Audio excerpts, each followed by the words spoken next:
Për shkak të rresheve masive dhe prurjeve të pazakonta të lumit Vjos, situata në zonat përreth mbetet problematike. Në orët e mëngjesit niveli arriti pikën më të lartë prej 8.3 metrash, por disa orë më vonë niveli ra në 6. Forcat armatosura dhe emergjencat civile janë në gatishmëri, ndërkohë që gjatë natës janë evakuuar 10 familje në Novosel dhe 3 të tjera në fshatin Fitore. Banorët e zonës kërkojnë ndihmë urgjente, veçanërisht ushqim për bagëtit.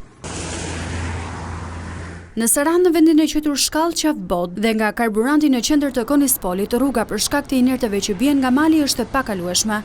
Në aksin rrugor Saran-Shian është bllokuar rruga në fshatin Shelegar, pasi lumi Kalas ka dalë nga shtrati.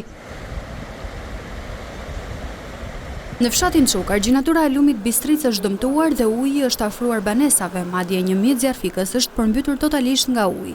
Si pasojë e situatës së keqe, tuneli Llogaras për shkak të një defekti elektrik pritet të mbyllet përkohësisht.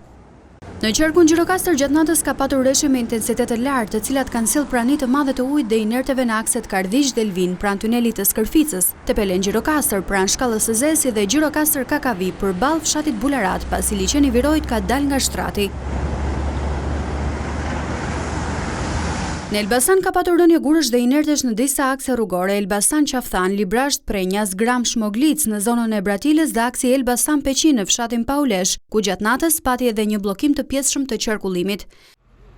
Ndërkohë në Berat, prurjet e shumta të lumit Osum kanë bërë që ujërat të dalin mëngjesin e sotëm në pedonalen dhe lulishtën e qytetit, dhe vetëm disa orë më vonë uji është tërhequr nga pompat e mjeteve zjarfikse.